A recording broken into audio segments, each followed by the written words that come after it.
కౌశికి సుధాకర్ల దగ్గరికి ఒక వ్యక్తి వచ్చి, నా పేరు భద్రం సార్, నా భార్యని తీసుకెళ్ళడానికి దుబాయ్ నుండి వచ్చాను అని చెప్పడంతో అందరూ కాస్త అనుమానపడుతూ ఉంటారు. మీ భార్య ఇక్కడుందా, ఎవరు తను అని జగదాత్రి వచ్చిన భద్రాన్ని అడుగుతూ ఉండగా, చిలకమ్మ అని చెప్పేస్తాడు అతను. దాంతో జగదాత్రి కేదార్లు ఇద్దరు షాక్ అవుతారు. సుధాకర్ చిలకమ్మ అని కేక వేయగానే, వస్తున్నాను బాబుగారు అంటూ రాగిని పరిగెత్తుకుంటూ వస్తుంది.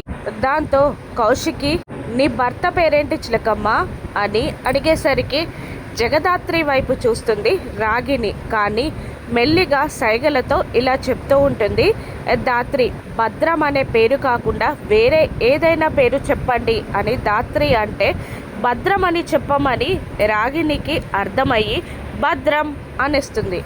ఎక్కడుంటాడు అని సుధాకర్ అడిగేసరికి దుబాయ్లో అంటుంది రాగిని. అదే చిలకమ్మ.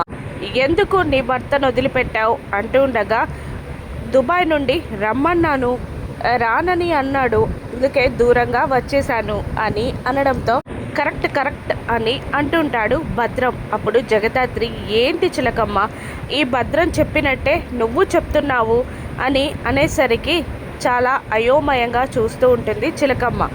ఎందుకంటే అదే నిజం కాబట్టి, ఆ భద్రం పెళ్ళామే ఈ చిలకమ్మ కాబట్టి, చిలకమ్మని తీసుకెళ్ళడానికే ఆ భద్రం వచ్చాడు కాబట్టి అని యువరాజ్ అంటూ ఉండగా, వైజయంతి నిషి వాళ్ళు వేసిన ప్లాన్ సక్సెస్ అవ్వగానే నవ్వుకుంటూ ఉండగా చాలా టెన్షన్ పడిపోతూ ఉంటుంది చిలకమ్మ. దాత్రి కేదార్లు కూడా రాగిణిని ఆ ప్రాబ్లం నుండి ఎలా బయటపడేయాలా అని, ఆ ఫేక్ భద్రాన్ని ఎలా వెళ్ళగొట్టాలి అని ఆలోచిస్తూ ప్లాన్ వేస్తూ ఉంటారు.